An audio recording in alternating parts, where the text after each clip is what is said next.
সুদীপ বন্দ্যোপাধ্যায় স্বাস্থ্য নিয়ে পরপর পোস্ট তৃণমূল কংগ্রেসের, যদিও তার অসুস্থতার কথা অস্বীকার করছেন তাঁর স্ত্রী নয়না বন্দ্যোপাধ্যায়। ক্যান্সারে নেই আর ভয়, NCRI এ হবে এর জয়। আপনাদের ভরসা নেতাজি সুভাষচন্দ্র বোস ক্যান্সার হসপিটাল। আর গোটা বিষয় নিয়ে বিজেপি কি বলছে শোনাবো। কে সুস্থ কে অসুস্থ বিষয় এটা নয়। যদি কেউ অসুস্থ হয়ে থাকেন, আমরাও তার দ্রুত আরোগ্য কামনা করছি এবং দীর্ঘায়ু কামনা করছি। কেউ যদি সুস্থ হয়ে অসুস্থ হতে চান কিংবা অসুস্থ থেকে সুস্থ প্রমাণ করবার জন্য সামারসল্ট বল দিতে চান, সেটা তৃণমূল কংগ্রেসের ব্যাপার। তবে শুনছি এটা সভাপতি হওয়া নিয়ে লড়াই। আর যে ভাষায় কথাবার্তা হচ্ছে এটা তো তৃণমূলের সংস্কৃতি। তৃণমূলের অন্তর্কলহে কতটা দীর্ণ হয়ে গেছে এবং কোন স্তরে পৌঁছেছে রক্তক্ষরণ, এগুলো তারই প্রতিফলন মাত্র। কুণাল ঘোষ একটা পোস্ট করেছেন যে ওনার স্টোন হয়েছে, শারীরিক কুশল মঙ্গল কামনা করে সেইটার জন্য একটু জানা। এবং রিজু দত্ত পাল্টা আর একটা পোস্ট করেছে, উনি কোষ মেজাজে আছেন। আসল বিষয়টা একটু যদি না না না, he is okay, he is fine, ভালো আছেন। মানে কোনো শারীরিক কোনো সমস্যা সুদীপ বন্দ্যোপাধ্যায়? এখন শারীরিক সমস্যা কিছু নাই, কিছুই নেই। তা কি করব বলুন।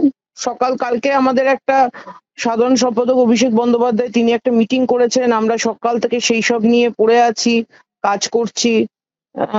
কুণালদার কাছে নিশ্চয়ই কোনো মিস ইনফরমেশন ছিল, তাই কুণালদা হয়তো লিখে ফেলেছেন।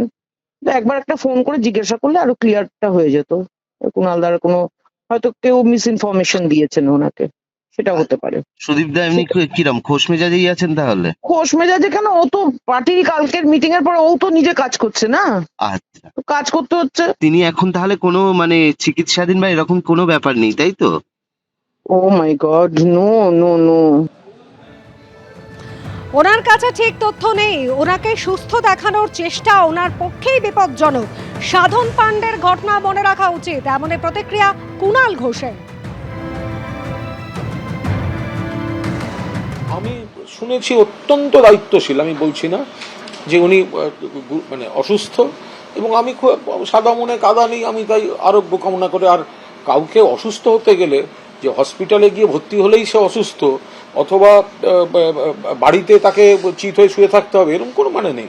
অসুস্থতা শরীরে যে কোনো সময় যে কোনো অবস্থায় হতে পারে এবং তার দ্রুত আরোগ্য কামনা করা তো এটা খুব মানে স্বাভাবিক ব্যাপার। আমি সেই জন্যই তার দ্রুত আরোগ্য কামনা করেছি। সুদীপদা একেবারে সুস্থ শরীরে, দীর্ঘদিন আমি তাকে চিনি, সুস্থ শরীরে স্বপদে যে দায়িত্ব নিয়ে তিনি কাজ করছেন, তিনি পুরোদস্তুর সুস্থ হয়ে সেই সমস্ত দায়িত্ব নিয়ে আরো ভালো করে কাজ করুন, শুভেচ্ছা জানিয়েছি। তথ্যটা আমার কাছে সঠিক আছে, ওনার স্ত্রীর কাছে সঠিক নেই। আমি বলছি সুদীপ বন্দ্যোপাধ্যায় অসুস্থ মানে সুদীপ বন্দ্যোপাধ্যায় অসুস্থ। রাজনীতিতে থাকতে গেলে মানে কোনো অনুগামীরা নেতাদের একদম সুস্থ দেখাতেই অসুস্থ লোকটাকে নিয়ে রাস্তায় ঘুরিয়ে মারে, মানে এটা কোনো দরকার নেই। এই করতে গিয়ে সাধন পাণ্ডে মারা গেছিলেন, সুস্থ দেখাতে গিয়ে। ফলে জোর করে দেখানোর কোনো মানে হয় না।